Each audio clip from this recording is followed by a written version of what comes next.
Mercury, the smallest planet in our solar system and nearest to the Sun, Mercury is only slightly larger than Earth's moon. From the surface of Mercury, the Sun would appear more than 3 times as large as it does when viewed from Earth, and the sunlight would be as much as 7 times brighter. Despite its proximity to the Sun, Mercury is not the hottest planet in our solar system. That title belongs to nearby Venus, thanks to its dense atmosphere.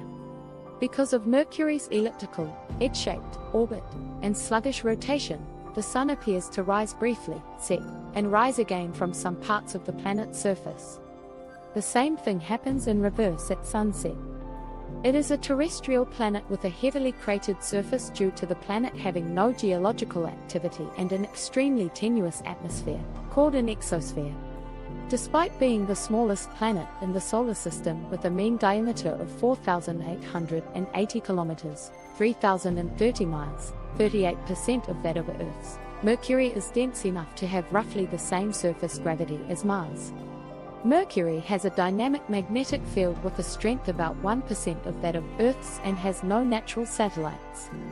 According to current theories, Mercury may have a solid silicate crust and mantle overlying a solid outer core, a deeper liquid core layer, and a solid inner core. Having almost no atmosphere to retain heat, Mercury has surface temperatures that change wildly during the day, ranging from 100 K, -173 degrees Celsius, -280 degrees Fahrenheit, at night to 700 K, 427 degrees Celsius, 800 degrees Fahrenheit, during sunlight across the equator regions. At Mercury's poles though, there are large reservoirs of water ices that are never exposed to direct sunlight, which has an estimated mass of about 0.025 to 0.25% the Antarctic ice sheet.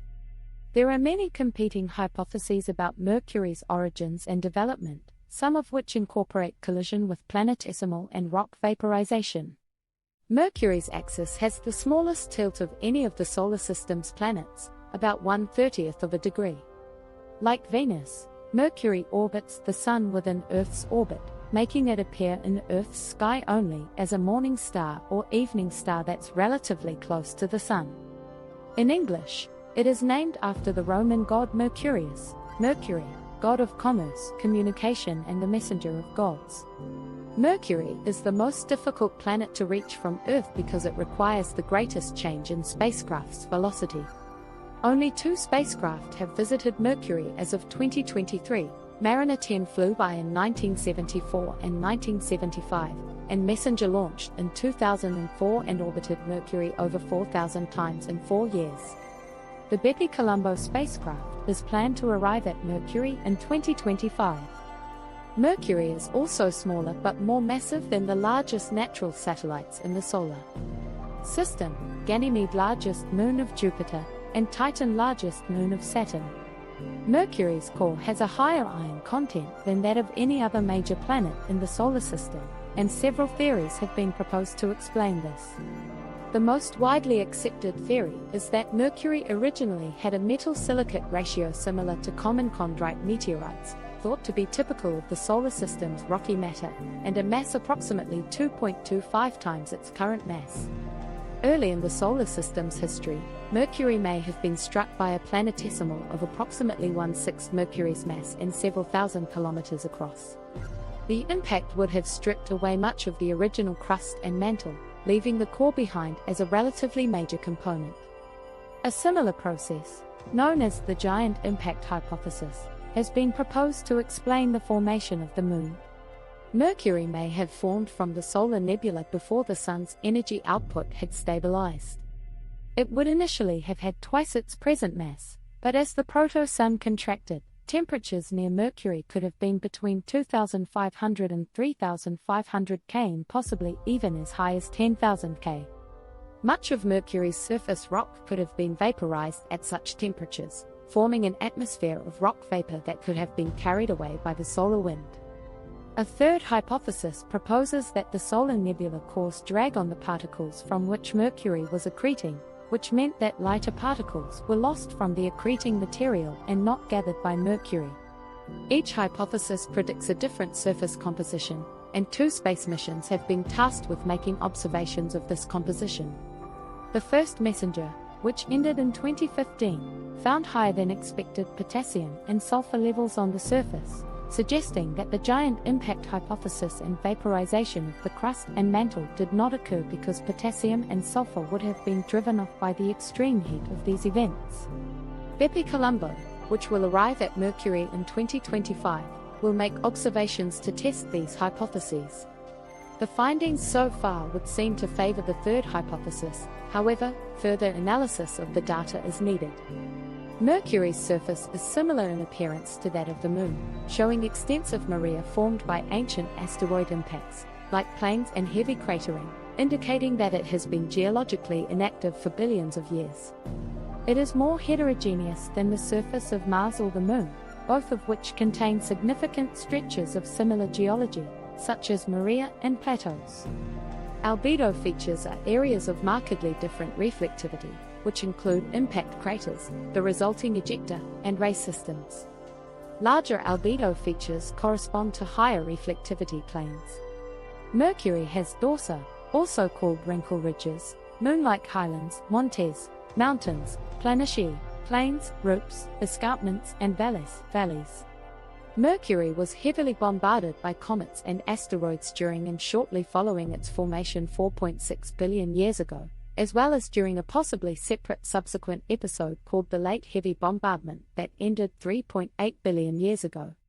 Mercury received impacts over its entire surface during this period of intense crater formation, facilitated by the lack of any atmosphere to slow impactors down. During this time, Mercury was volcanically active. Basins were filled by magma, producing smooth plains similar to the maria found on the Moon. One of the most unusual craters is Apollodoros, or the Spider, which hosts a series of radiating troughs extending outwards from its impact site. Craters on Mercury range in diameter from small bowl-shaped cavities to multi-ringed impact basins hundreds of kilometers across.